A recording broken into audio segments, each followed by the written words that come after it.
Spanish colonial period. These lessons helps us understand how politics and governance developed in our country even before the Spanish arrived. Our first lesson is connecting the misconceptions. First, in the misconception, there was no politics in the Philippines before colonization. This is false because once a group form and it choose a leader, politics is already present. Historical record also shown that every Filipino practiced political organization long before the Spanish came. Mayroong dalawang maling kuro-kuro tungkol sa politika ng Pilipinas na dapat nating itama. Una, na walang politika sa Pilipinas bago ang panahon ng kolonisasyon.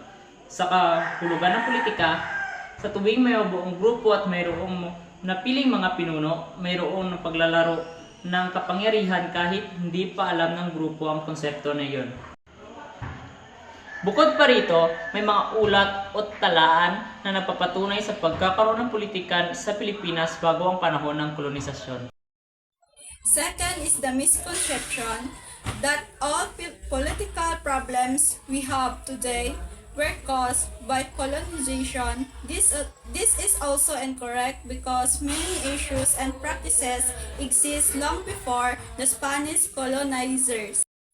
Ang ikalawang maling kuro-kuro ay ang bawat isyu o problema na mayroon sa politika at pamamahala ay sanhi ng kolonisasyon. Hindi ito totoo dahil marami sa mga isyong pampolitika at alalahanin na mayroong hanggang ngayon ay matutuntun pa noon bago pa man ang kolonisasyon. Next, we will discuss forms of early Filipino societies by Scott, 1979. According to historian William Henry Scott, early Filipinos communities before colonialization belong to four groups. First, classless societies. These are very small communities where people are equal, so they do not need permanent leader. Leadership only appears during tasks like hunting, and leadership disappears afterward.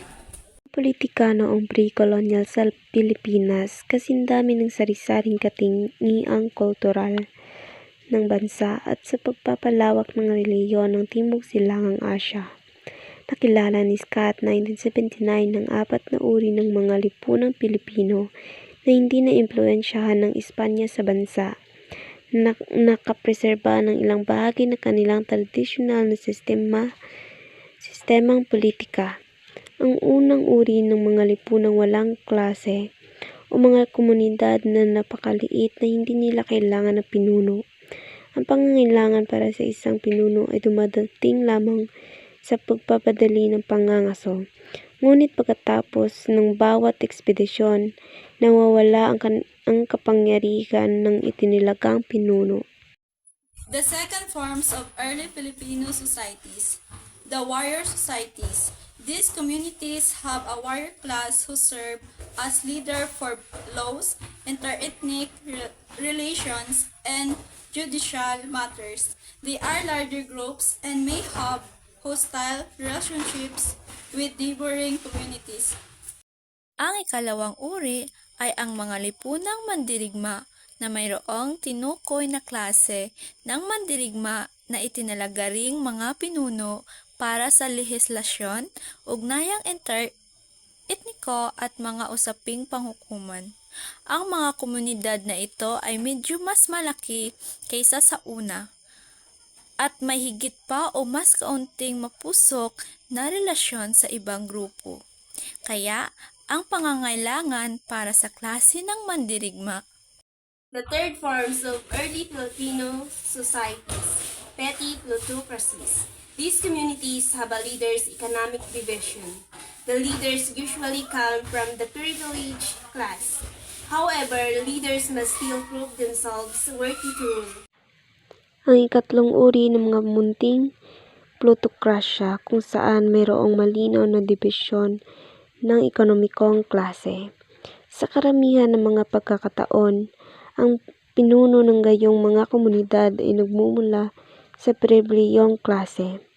Bagaman ang pagiging pinuno ay nangangahulugan din ng pagpapatunay sa sarili na nakapaglingkod sa komunidad. The fourth form of early Filipino societies is principalities. These are the most organized. They have a clear political structure led by datus or sultans. These are influenced by Islamic political organization, making them the strongest political units in pre-colonial history. Ang huling uri ay ang mga prinsipalidad kung saan mayroong malinaw na klase ng mga pinuno na sa pamamagitan ng mga dato o sultan. Kadalasan ang mga komunidad na ito ay sumusunod sa organisasyong pangpolitika na dinala ng Islam na siyang pinakamalakas at pinakaorganisadong politikal na entidad sa pre-colonial sa kasaysayan ng Pilipinas. Therefore, we conclude that politics in the Philippines exists long before the Spanish arrived. Our early societies had unique forms of leadership, organizations, and governance. Understanding this helps us recognize how our political culture today is shaped by both pre-colonial traditions and colonial influences.